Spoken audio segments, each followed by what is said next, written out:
Madame la maire, chers collègues, aujourd'hui, en nous prononçant sur cette délibération, nous rendons hommage aux victimes des inondations dévastatrices qui ont frappé la région de Valence en Espagne le 29 octobre dernier. Ces intempéries d'une violence exceptionnelle ont bouleversé des vies, causant la mort de 223 personnes et la disparition de 78 autres. Ces chiffres traduisent l'ampleur du drame humain vécu par des familles entières, contraintes d'abandonner leur foyer en quelques heures face à des crues soudaines et puissantes. Notre groupe Union Capitale soutient naturellement cette délibération permettant à la ville de Paris d'attribuer une subvention de 150 000 € à la ville de Valence afin de participer aux mesures d'urgence que cette dernière a mises en place. Face à cette tragédie, la solidarité européenne et française a été immédiate et exemplaire. Le gouvernement français a mobilisé des sapeurs sauveteurs des formations militaires de la sécurité civile et des sapeurs-pompiers pour soutenir les équipes espagnoles sur le terrain. Ces efforts témoignent de l'importance des liens d'amitié qui nous unissent avec nos voisins et de la volonté de notre pays de soutenir ses partenaires européens dans les moments de crise.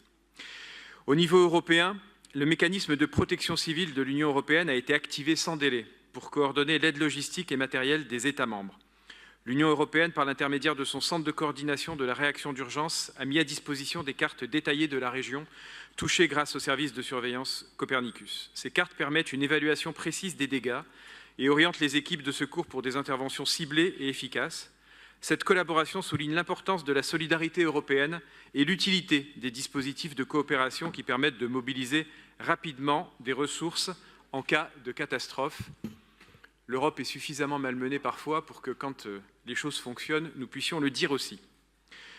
Ces événements nous rappellent également l'importance de renforcer la prévention des risques naturels. En France, le fonds Barnier, doté de plus de 200 millions d'euros, finance des mesures pour protéger les populations et les biens exposés aux risques majeurs tels que les inondations.